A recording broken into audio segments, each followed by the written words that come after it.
حياتها بين سكتاوية وكنوية وكسناوية ودوراوية إلى آخره. لغة الهوسة فيها البلاغة والفصاحة، وفيها الكثير من الوحدات اللغوية المشتركة بينها وبين العربية. تلاقي بعضها تستعمل بصيغتها الواردة، يعني بدون تغيير، مثل كلمة الجنة، النبي، فائدة، معناه، همة، واجبي. أو تلاقي الكلمة تم تحريفها وتغيير تركيبتها إلى درجة بعيدة عن لفظها المقابل بالعربية، مثل كلمة سبو، هذه لفظها المشترك طب، الطب، فصارت سبو. أو كلمة مكاهو، مكفوف، لوكتي، الوقت، أرو، عارية، كيتا، قطع، هذا فعل أمر طبعا.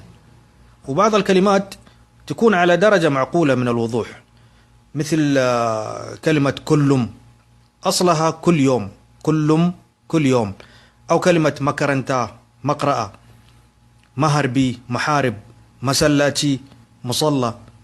فالكلمة أحيانا تمر بمراحل من التعديل والتجميل حتى تصل إلى صيغتها النهائية. لكن المدهش في الموضوع هو التشابه الموجود في بعض القواعد النحوية والمتأصلة في اللغتين. يعني هذا التشابه يصل أحيانا إلى حد التطابق في بعض الحالات. مثال على ذلك في الضمائر المتصلة، مثل ياباني، أعطاني، تاباني، أعطتني، ياباكا، أعطاك، ياباكي، أعطاكي، ياباكو، أعطاكم. أو إنا صنك، أحبك، إنا صنكي، أحبك.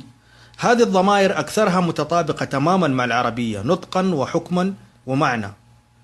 نفس الشيء في بعض حروف الربط أو الأدوات، مثل أداة النداء يا، تقول مثلا يا أبوكينا، يا صديقي. أو مثل أداة الاستثناء إلا، فتقول با وند يسني إلا كي، ما حد يدري إلا أنت. أو إن الشرطية، إن كزو عندنك مرحبا دكي، إن جيت عندي مرحبا بك.